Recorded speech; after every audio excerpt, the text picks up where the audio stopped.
Welcome to the mysterious Book Emporium. It's been about a year after the destruction of the Kirkwall Circle of Magi, and tension is still high among mages and Templars across Thedas. The tension is only getting worse in the White Spire, the circle in Val Rayo, as mages have been found murdered by a mysterious killer. Will this string of murders set off events that lead to another annulment? Why don't you take a seat as we begin with the final novel by David Gaider, Asunder. Chapters 1 through 5. Chapter 1. Cole is the ghost of the spire. Except Cole isn't dead, but he also doesn't exist. Somehow, he isn't able to be seen by anyone, and those who can see him forget soon after. People will walk around him without even noticing. There are a few exceptions of those that see glimpses of a sad-looking boy wearing dirty leathers, and those that do call him the ghost of the spire. Cole recalls coming to the White Spire, of Templars who blindfolded and hurt him, who threw him into the dungeons, leaving him alone in the dark with rats nipping him away. To him, there is nothing more frightening than the Templars. He prayed to the Maker to be saved, for the Templars to forget him, and it seems they did. He isn't sure what happened. He thinks that maybe he is a ghost, that he died in the dark. But if so, why does he still sleep, hunger, and breathe? But all of that doesn't mean he's real. Cole creeps around the deepest parts of the White Spire, called the Pit. Unknown to the mages above, the Pit travels into the city sewer, to places and rooms that no one knows about. But today, Cole is heading to the dungeons, a place he normally avoids. The prison smells of fear, and he hears Templars laughing. Two Templars, ones he has nicknamed Big Nose and Lampholder, talk of a newly acquired mage girl, locking her up in a cell. The Templars walk around Cole, and he manages to swipe the keys from one of the guards, then waits for them to be long gone. But he feels unable to move. He tried to will his feet into motion, but they were frozen, as if he were made of the same substance as the shadows, and the first step would cause him to be forever lost in them. The panic rose, and his heart pounded. Sweat poured down his face. "Not now," he quailed. "Not yet." Cole reached out for the wall. Part of him was fearful his hand would merely pass through, that he would stumble and fall, and keep on falling. Down and down he would go, one final scream swallowed by a black oblivion. But his hand touched stone. Blessedly cool stone. He gasped gratefully and pressed his face against it, letting its chill hardness scrape his skin. His breathing slowed. He was shaking, but he was still real. He pulls out a small glowstone and walks to the cell. The girl inside, covered in blood, shields herself with her arms when he walks in. Cole hunches on the floor and stares at her, and she stares back. She can see him. The girl begins to mumble that she didn't mean to burn it down. She didn't mean to kill anyone. It happened all so fast. But Cole says nothing. She asks who he is, and he only gives his name, and that he has come because she can see him, and he knew it before he even met her. He draws a dagger, an ornate blade with a brass hilt in the shape of a dragon. She asks if he is going to kill her, and he says that he thinks he is. When asked why, what has she done, Cole is confused, emotional from his desperation. He rocks on his knees for a bit before responding that he needs to kill her to feel real, to not slip away. Cole tells her that he can make it all go away, that her death will be quick. After a pause, she tells him that she lied, that she did mean to burn down her house, killing her parents. She listened to their screams and did nothing. She's glad they are dead. One more time, she asks Cole what he is, and he replies that he is lost. He asks her to look at him, and she does. She looks into Cole, and in that moment, he was the most important thing in the world to her, and this anchored him. He thanks her before stabbing her right in the heart. Cole grabs the girl before she falls and holds her as she dies. As he trembles, he thinks that he needs to stop this. But the feeling of being connected, of belonging to this world, is too important. He is worried that the Templars will come for him, but no one does. No one ever comes. Chapter 2. Divine Justinia V is the guest of honor at an Orlesian ball in Val Rayo, hosted by the Empress of Orlais, who's currently miles away in Halim-Sharal. Rumor has it that she was either enjoying a new lover in the Winter Palace or dealing with a rebellion. but either way, she wasn't at the party she was hosting. Knight Captain Evangeline is a Templar tasked with personally protecting the Divine at this ball, perhaps due to her background from a noble Orlesian family. While she has her black hair tied up in an elegant braid, it pales in comparison to the others at the dance. During the entire event, the Divine watches the dance from afar, never leaving her chair, a common practice for Divines of the past. Evangeline watches in boredom as a red-headed woman points out that she looks like she can't wait for this to be over. The woman dressed in chanty robes, who later introduces herself to be Liliana, makes small talk with the Templar. Liliana eventually tells her that she was picked to guard the Divine for a reason, mainly her views on what happened in Kirkwall. When Evangeline comments that she had not made her opinion known, Liliana states that her lack of an opinion speaks volumes to what she really believes. Just then, a younger Templar rushes to Evangeline, giving her a message that she is expected at the White Spire as soon as the ball is over.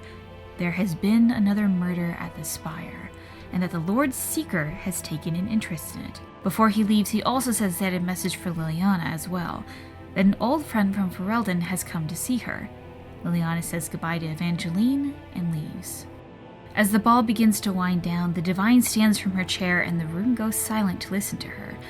The Divine begins to speak, giving a small speech about the Maker and the privileges they have, but then she steps down from the dais she was seated on, something that was unheard of. She begins to walk into the crowd as she speaks, talking about the current state of fear about mages and that the chantry has failed them. Evangeline falls in line behind her. But when the Divine speaks on not meaning to harm the mages, "You lie!" the cry rang out from the crowd. For a moment it seemed as if nobody was sure who had spoken. There was a murmur of shock, and quickly the nobles parted once again as a new man stepped forward. He looked no different than many of the other noble guests. A balding yet distinguished-looking gentleman in a black velvet surcoat. When he tore off his mask, however, it revealed a face twisted by grief and rage. People begin to back away and Evangeline steps closer. He calls out in anger that she was the one who disbanded the College of Enchanters, which silenced the mages, and he begins to channel power. Evangeline channels her own power and swings her blade, cutting deeply into his abdomen. But the blood begins to sizzle as she realizes too late that he is channeling blood magic. Her protective shield, which is too thin, causes her to be blasted to the side, fire pouring out of the man's hands and blackening the room with soot and smoke. The nobles are running over each other, trying to escape as he closes in on the Divine. While she is cornered, she doesn't look terrified, holding on to her dignity. Evangeline is able to push herself up, grabbing the mage and throwing him onto the floor and punching him into the face until he stops moving. And then her vision goes black. Evangeline wakes up outside of the ballroom where the fire brigade is bringing buckets to stop the flames. Liliana asks how she feels, stating that her wounds have been healed by mages who were brought in to help the other wounded. She says that thanks to her, the Divine is safe. Liliana laments that she shouldn't have left the Divine alone, and that she owes Evangeline for saving Divine Justinia's life. Chapter 3. Rhys sits in front of the Knight Commander's office, waiting to be called. He isn't sure why he was called, but thanks to the grim faces, he suspects it's about the recent string of murders. Adrian, another mage with a shock of curly hair and a temper just as bright, paces about. Her and Rhys are both approaching their 40s. Adrian is upset that they have been waiting over an hour for the Knight Commander, and Rhys begins to talk to her about what they know about the murders, which is to say, not much. The door suddenly swings open with Knight Captain Evangeline and First Enchanter Edmund. The First Enchanter is an elderly man having trouble even standing. The Knight Captain calls for Rhys to come in. As Rhys enters, the first thing he notices is that Knight Commander Aaron isn't here. In his place is a man in strange armor with sharp gray eyes. He introduces himself as Lord Seeker Lambert, and that he will be running the circle for the time being. Rhys guesses that he was brought in to be questioned about the murders, which surprises the Lord Seeker. He believes that mages shouldn't know anything about what is going on, and asks Rhys everything he knows. Rhys states that he isn't sure on the exact numbers of murders, with rumors stating from 5 to 12 victims. The Lord Seeker moves on and asks Rhys if he knew a man named Janot. Both Rhys and Janot belong to the Fraternity of Libertarians, a group of mages who wish to be free of the Circle. Rhys confirms this, and then is told that the man had somehow just tried to kill the Divine using blood magic, which is news to Rhys. But Rhys knows that he is in danger, as even if he isn't involved, they think he is. The Lord Seeker then talks more about the murders, how no weapon was found and no one was seen coming in or out of the crime scene, and suddenly, Reese realizes something, but he tries his best not to show it on his face. From the Lord Seeker, we find out that Reese is a spirit medium, able to easily communicate with spirits and demons, and that he was doing research into how thin the veil was in the White Spire before his work was shut down after the events of Kirkwall. Finally, the Lord Seeker asked Reese to talk more about Jeanot and who he was close with, asking about anyone associated with the Libertarians, but he refuses. There is no reason to think that they are involved with anything, and Reese has nothing to do with their murders or attack on the Divine. He is let go, and Adrian's interrogation doesn't go any smoother. She talks loudly to anyone who will listen about how she doesn't believe Jeanot could get that close to the Divine, that it was all a Templar plot. Adrian tries to push Reese into doing something because the first enchanter is too weak to do so, but he refuses, stating that at the moment there is nothing to be done. Reese thinks back on his relationship with Adrian, that they had been friends for a long time, and even lovers at one point, but he could never be the leader she wanted him to be, and they could never be more than friends. The Templars soon come and herd everyone into their rooms. Reese, thankful that senior enchanters get their own rooms, sneaks out late into the night and summons a small wisp, asking it to distract the guards while he makes his way to a small closet. Pulling a loose brick, he opens up a secret passage and makes his way down a flight of stairs leading into the pit of the White Spire. As he moves his way down, he stumbles in the last few steps, falling and dropping his staff. He fumbles in the dark, finally finding his light source and thankful that he didn't have any major injuries from his fall. But as he relights the crystal on his staff, he gasps in shock at the face of a young man staring at him. Reese relaxes, telling Cole that he had scared him. He then tells the young man that he has something important he needs to ask him, and Cole's face falls, already looking guilty. He asks, "Is Cole the murderer?" Chapter 4. Reese first saw Cole about a year ago, remembering the date easily as it was the same day the Spire first heard the news of the events at Kirkwall. He had seen him staring at mages in the common area and eventually wandered into the pit and saw him again. When he acknowledged Cole, he actually scared the young man, who was so used to people not seeing him. Reese developed a friendship with Cole, wanting to help the young man with this curse that he seemed to have. Most people didn't see him. Every once in a while, someone did, but they usually also forgot about him. Reese, somehow, was able to both see and remember. Cole had begged Reese to not turn him into the Templars, and he agreed. While Reese never understood why Cole just didn't leave, he assumed that perhaps, if no one ever saw him, he might not want to see the world either. That and Cole seemed to be scared of large crowds. Reese liked Cole. He would often sneak into the pit to play games and talk with him. Only once were they caught by another person, a Templar who had questioned why Reese was playing a chess game with himself. But then the College of Enchanters was shut down and security was tightened, and Reese wasn't able to see Cole as much anymore. When he would eventually find the time and found his way to Cole again, the young man would assume that he had forgotten him. Reese worried that one day he would find Cole had died down in the pit all alone. Once he begged Cole for the permission to take him to the Templars, as Reese just couldn't find a way for him to be seen, but he refused. The idea that Cole was anything more than a victim had never crossed Reese's mind, until his talk with the Lord Seeker. And now that he knows Cole had murdered 6 people, he begs Cole to give him some explanation. He asks if perhaps he had met Jeanot. Cole answers that he doesn't know who that is, but after a physical description, he recognizes him as the man with the peach pits, who would sneak around and have meetings with others in the night, leaving peach pits behind. Reese hopes that perhaps Jeanot made Cole do the murders, but Cole denies this, saying that he had killed those people to be seen by someone, to feel more real. "Sometimes I feel like I'm underwater and I will never get out again. I just keep sinking and seeking and there's no bottom. The darkness is going to swallow me up." He stared at the floor, embarrassed. "I'm falling into the cracks between what's real and what's not real, and if I don't stop myself, I'll be lost there forever. The only way I can stay is to..." Reese steps back after Cole's explanation. He didn't mean to, but Cole notices. His face twists in grief. Reese can hardly believe it. The boy he knows versus the crime seems so unlikely, but it's the truth. It's now clear to Reese that the boy is beyond help. He needs to take him to the Templars. Cole begs Reese not to be angry with him, to not stop talking with him, but he tells Cole that he needs to take him away. and Cole runs off in fear, with Rhys running after him. Rhys begins to cast spells at Cole, intending more to stun him than to actually harm him. He has to bring Cole in, as is the only way the Templars will believe that the mages were not responsible for the murders. Evangeline is exhausted, cursing herself for not going to bed but instead checking in on the mages, finding Enchanter Rhys missing. She awakens the first enchanter to go seek his phylactery from the chamber. Together, the two open a large dwarven vault that keeps the vial safe. First enchanter Edmund questions if this is really needed, as he trusts Rhys not to be up to something sinister. She finds his vial among many rows of others and begins to search the tower. Her search leads her to the pit, and she begins to hear blasts of magic coming from below. She eventually finds Rhys in the Templar crypt, staring at a corner in the room.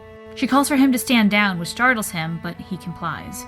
She asks what he is doing, and Rhys settles to answer, "You won't believe me if I told you." Evangeline asks who he was fighting, but catches movement out of the corner of her eye. Yet no one is there. Rhys asked if she saw anyone he could fight with, and she replies that she does not. Evangeline tells Rhys that she is going to have to lock him up, and before he has time to answer, she knocks him out with her sword. As she picks up the mage to carry him to the dungeon, she sees more movement out of the corner of her eye. But despite any search she does, there is nothing. But as she leaves, she can't help but feel like she's being watched. Chapter 5. Rhys awakens alone in the dark, unsure of where he is. Evangeline eventually comes in to question Rhys, but the time to answer truthfully has ended. The story of Cole is just too strange to be believable, and would only seem like a ploy to save his skin. Rhys is left alone, starving in the dark for days. He wonders if Cole will come, and if he does, will he kill him? If he is to be made tranquil, would death by a friendly face be not that bad? He weeps, trying to banish those thoughts in his heart. Eventually, defiance warms his heart. They're going to kill him. He's going to go down fighting. And then the Templars come back. They toss him a set of clothes and announce that he will be taken to the baths to wash up. He has been in there for 4 days, although Rhys is surprised it wasn't longer. After changing, he is given cold stew and water to eat and escorted up to what he believes is the Templar bathing quarters, where a tranquil elven woman is to watch over him. He tries to talk with her and asks if being made tranquil hurt, worried that he will soon find out for himself. But she tells him that while she cannot speak of the rite, she is not preparing him for such a thing. The Lord Seeker has asked him to be cleaned, and that's all she knows. An hour later, Rhys is brought into the Great Hall, where all the mages are milling about, waiting for something. Adrian rushes over to Rhys, concerned about his well-being and demanding to know what happened. She tells Rhys that while he was gone, Adrian and the other mages demanded to know what had happened to him, with things getting so heated that they were eventually threatened at sword point. Knight Captain Evangeline eventually told them that Rhys had been found in some sort of battle with someone in the pit. She questions who that someone might be, but Rhys doesn't answer. She takes his hand and leads him over to another group of mages, an elven man named Garys. Garys used to be the leader of the Libertarians in the White Spire until Adrian joined, as her personality just overthrew him. He isn't excited to see Rhys, as the two had never gotten along, and is convinced that Rhys told the Templars something to incriminate the fraternity, which is why he is now free. Rhys denies this. Garys then asks why Rhys has never officially joined the group, and wonders that, as they had been his biggest supporters while he was locked up, if he would finally join their ranks. But before he could answer, the mages are waved back into their seats as the first enchanter begins his speech. He gives a small intro, but announces that a guest is here to talk, and all eyes move to see the doors open to an elderly woman. It's Wynne, a hero of the Fifth Blight, but this isn't a hero's welcome, as it was her vote that dissuaded the College of Enchanters to break away from the Chantry before it was dissolved. She is thought of as a traitor. Rhys groans when he sees her, and then Wynne speaks. Then she raised her white staff high over her head. With a blinding flash, an arc of lightning raced out of it toward the vaulted ceiling. It was followed by a thunderclap that reverberated through the chamber, rattling the stained glass windows. The audience gasped, and many threw their hands over their heads in anticipation of the roof caving down upon them. Nothing happened. Wynne lowered her staff, regarding those seated with a stern expression. "This is our power," she intoned. "We may unleash great destructive forces, or we may control it. It is a choice we must make wisely, for this power can bring great suffering to others." In the middle of her speech, Rhys finally has enough and stands to debate her. He calls out to her that she rallies for patience with the chantry even though she does not feel the oppression the others do. Wynne and Rhys begin to openly debate one another, and the crowd begins to fight amongst themselves. Eventually, the first enchanter steps in, and the Templars herd everyone out of the Great Hall. On the way up, Rhys is intercepted by a Tranquil, asking him to see the Lord Seeker. Adrian demands to follow him. The two walk into the Knight Commander's old office and see the Lord Seeker Lambert, Knight Captain Evangeline, and Wynne sitting in the office. In the chair across from him, however, sat Wynne. The old woman stood immediately, her gaze was cool and appraising. "Hello, Rhys," she said quietly. Of course she would be here. You shouldn't be surprised. "Hello, Mother," he said. If Adrian's eyebrows could have shot up any higher, they would probably have climbed into her hairline. Rhys questions why he was asked to come to this meeting, and Wynne explains that she needs his help. An old friend of her has become possessed, and she needs his help to go into the Fade and kill the demon possessing him. And with Rhys's gifts, it should make things easier. This is the first time the Lord Seeker is hearing of this and refuses to let Rhys leave the tower. But Wynne simply smiles and produces a scroll from her coat. It's a letter from the Divine, giving Wynne the authority to do what she pleases to complete her mission. When he asks how she got this, she responds that an old friend introduced her to the Divine. The Lord Seeker questions what is so special about this man and why he must be saved, and Wynne responds that he is tranquil. They must not only save him, but figure out how and why he was possessed. Lambert then states that they will be guarded by Knight Captain Evangeline on their journeys, and when Wynne protests, he explains that he doubts that the Divine would object to more help on Wynne's quest.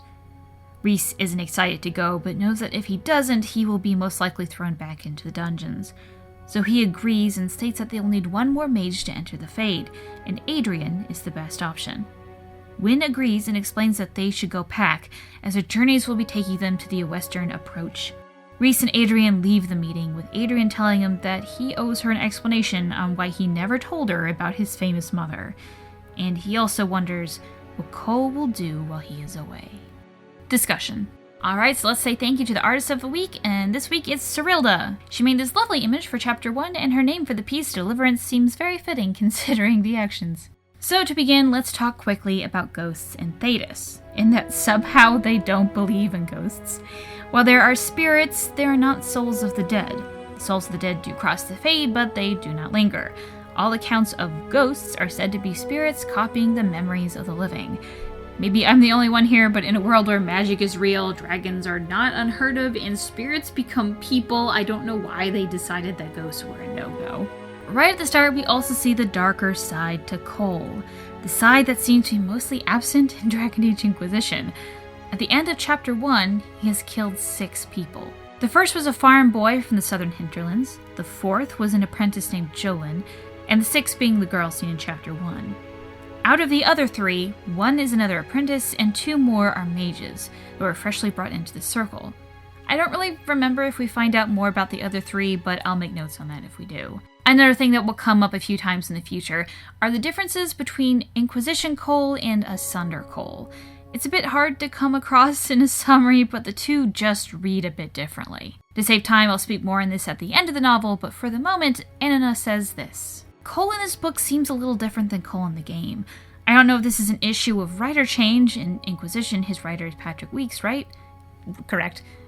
Or this early stage Cole will change during the book, but he is not quite as I remember him. It could be a little bit of both. Yeah, he does change a little bit of the novel, but I don't think it's enough to show what we have in Inquisition. At least that's my memory of it.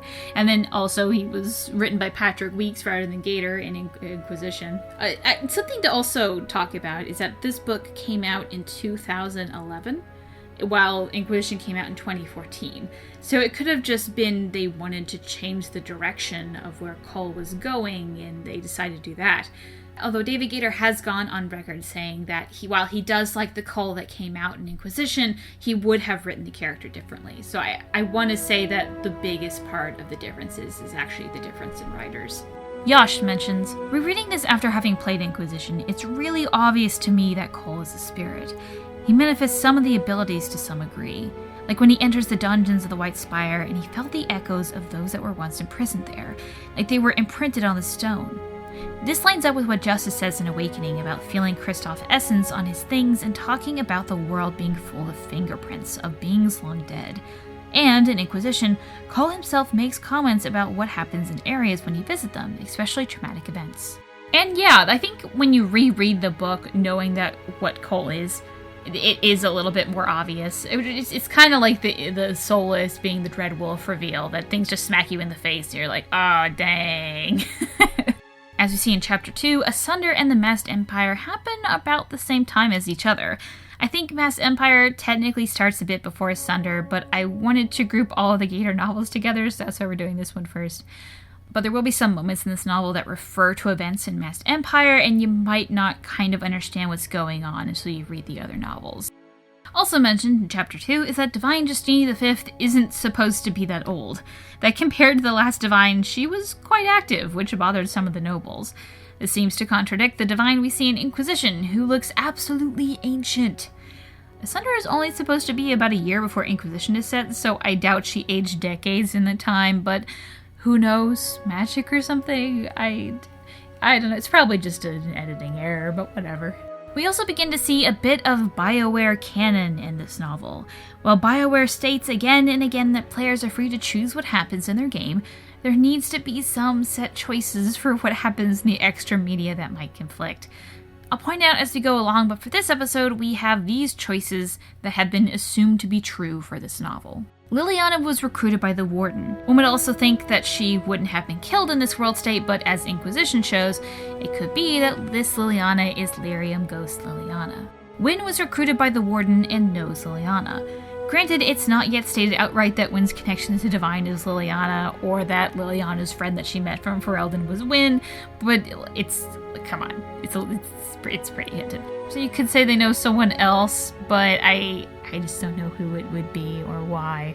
Something to point out here, because sometimes ranks can get confusing, Evangeline is pretty high up on the Templar totem pole. She is second in command at the White Spire and is the same rank as Cullen in Dragon Age 2. So during the attack on the Divine, we learn that the College of Enchanters has been disbanded. Let's talk about that a bit. The college itself is just a name for the collection of fraternities that compose the Circle, and leaders from all over collect to talk about issues and vote, with a Grand Enchanter leading this thing. If you too feel like you missed something, don't worry about it. This book is the first time it's mentioned. We will learn a bit more about it later on, so just kind of give it a moment. I will say it stays officially closed, but there is more unofficial meetings we'll see later on in the book, until Vivian starts it back up at the end of Trespasser. Which, that's also a little bit different depending on what ending you choose, but for the most part, Vivian starts trying to be the leader of the mages. Whatever, that's Trespasser. There are some interesting tidbits on phylacteries here, like the fact that they stop glowing if the mage is dead. I just wanted to point that out. At the end here, I got this great comment from Anina. Lambert's interrogation hits close to my heart. Probably because I'm a historian from a post-communist country. I've read many things similar to this, but not fictional. They know everything about you, Lambert's Vials and Reese. They keep information about you, concealing the murders. And as Reese points out, it's not about answers, but to make a case with prearranged theses. Never before I saw similarities between the Circle system and totalitarian countries, but here they are clear as day. And then right after saying this, she says sorry about the boring history stuff. This isn't boring. That's really interesting. I don't know what you're on about. Anyway, I think this just highlights the horror of living in the Circle by comparing it to something that more people are familiar with. One thing this book does really well is that you get to see how scary it is living in a Circle and how much fear and constant paranoia you have, just to make sure you don't look like you're doing something wrong. You could be doing everything fine, but if you just look suspicious, bad things happen to you. It's completely out of your control, and that's really horrifying. And with that, thank you so much to everyone who submitted entries, and I look forward to what everyone comes up with next time. If you have any comments, artwork, characters, or anything else, please send it in. Our next session will consist of chapters 6 through 10 of Asunder, and please send your stuff in by September 16th, 2018. Either comment below, send me an email at gilderthon@gmail.com, tweet at gilderthon on Twitter, or PM user Gillanon on Reddit. Dara Shiral.